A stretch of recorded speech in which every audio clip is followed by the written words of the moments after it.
Here's your uncomfortable truth.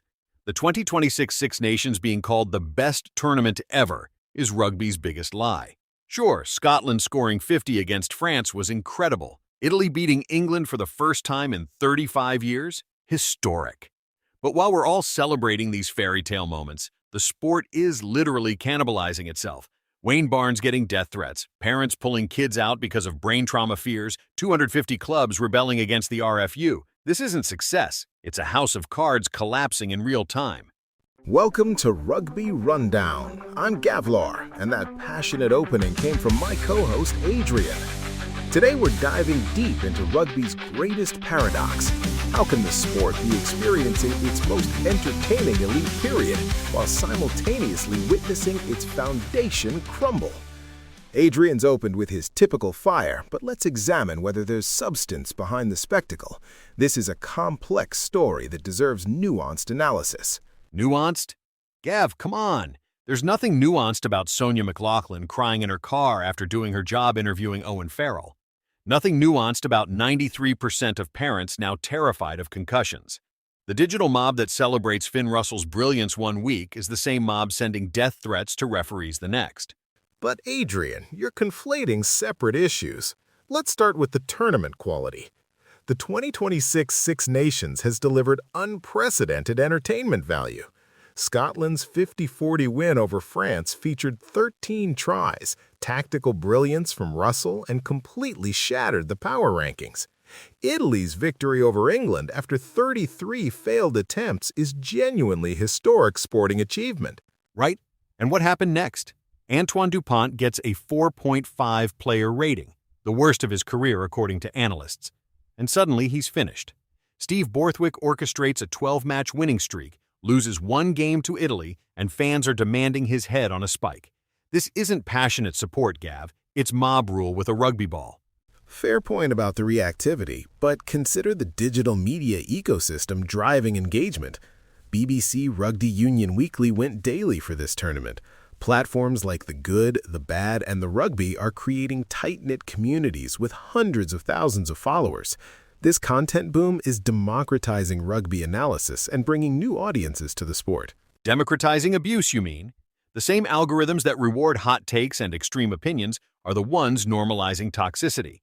When the algorithm explicitly rewards worst performance ever and time to sack the coach declarations, you create echo chambers where reasonable debate dies and digital lynching thrives.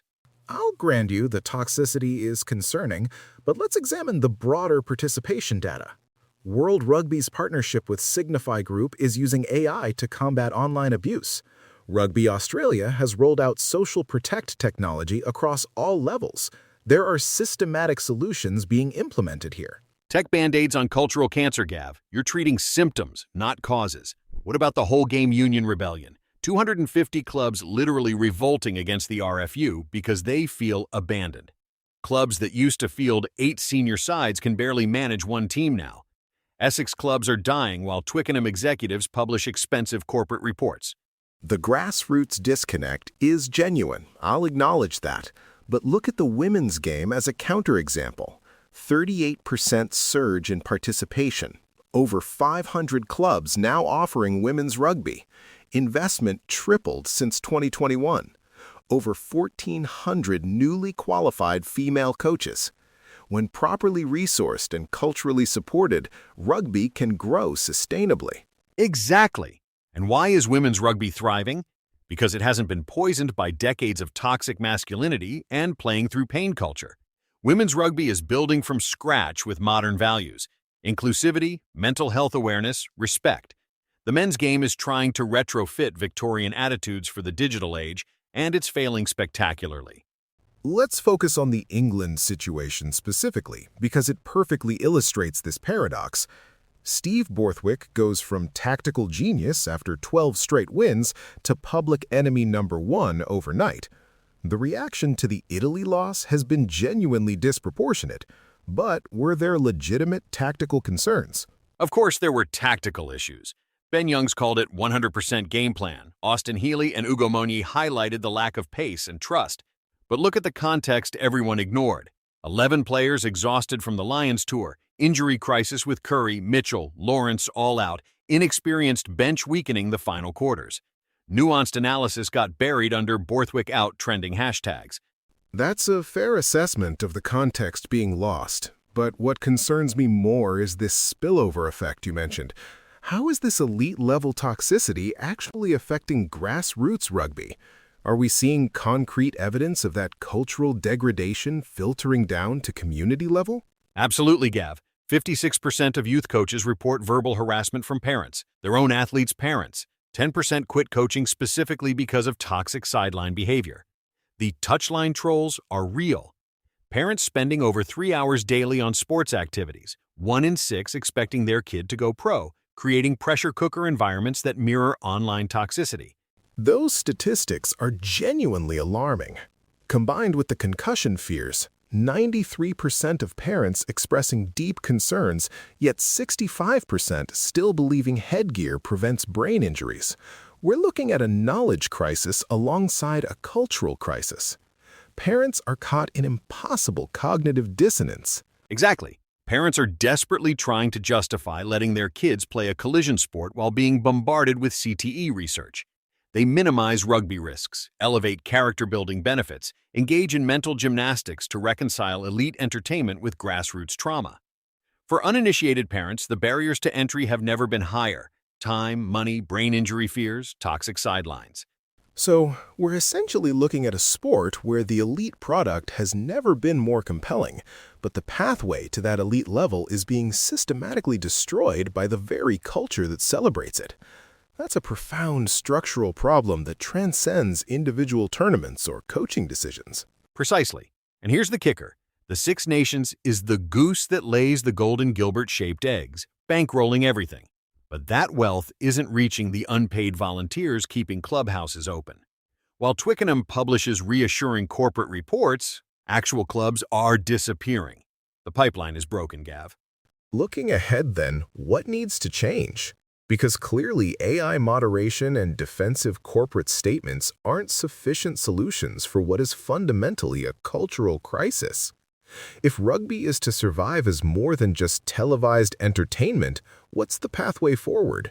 3 critical changes, Gav. First, radical redistribution of elite revenue to grassroots. The Six Nations golden goose needs to actually feed the volunteers. Second, mandatory parent education programs covering not just concussions, but appropriate sideline behavior and realistic expectations.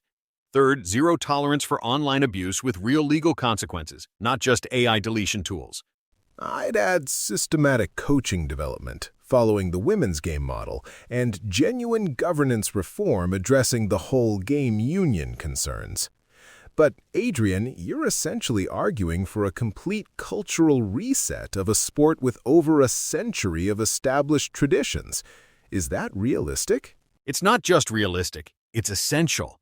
The gentleman's game ethos is already dead. Social media killed it. We need to rebuild from the ground up with 21st century values.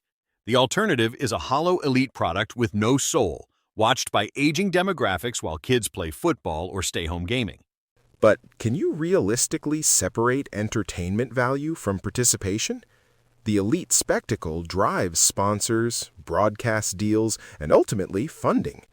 Without compelling narratives, even controversial ones, does rugby maintain cultural relevance in an increasingly crowded entertainment landscape? That's the fundamental question, isn't it? Can rugby evolve beyond its toxic aspects while maintaining passion and intensity? I believe it can, but only if governing bodies stop treating symptoms and start addressing root causes. Otherwise, we get a Premier League-style elite circus with no community connection. Right, let's get to our bold predictions. Adrian, paint me 2 scenarios. Where does rugby sit in 5 years if nothing changes versus if meaningful reform happens? Give me your most honest assessment. No change scenario? Elite rugby becomes purely a television product for middle-aged men reminiscing about their playing days. Grassroots dies in most areas outside traditional heartlands. We lose an entire generation to other sports. With reform, rugby becomes genuinely inclusive, mentally safer, and grows sustainably at all levels. The choice is stark, Gav.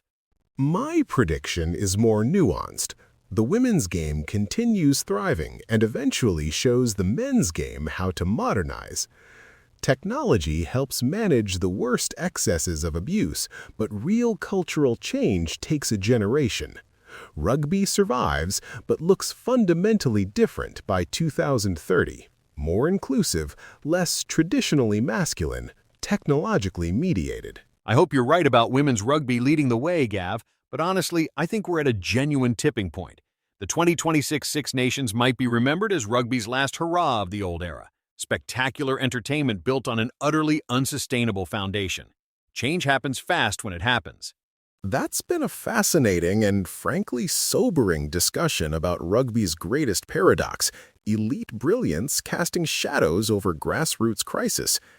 Adrian's passion and my analysis may approach it differently, but we both recognize this sport stands at a crossroads. What do you think, listeners? Are we being too pessimistic, or is rugby really facing an existential crisis beneath the spectacular surface? Get involved in the debate, but please, and I cannot stress this enough, keep it respectful. If you're involved in grassroots rugby, support your local clubs and volunteer coaches. They're the real heroes keeping the game's soul alive. Find us on social media for more debate, subscribe for weekly episodes, and remember, rugby's future isn't determined by the headlines or the hot takes, but by the choices we make in our communities every single weekend. Thanks for listening to Rugby Rundown. I'm Gavlar. And I'm Adrian. Until next week, play hard, play fair, and maybe most importantly, in 2026, play with respect. See you next time.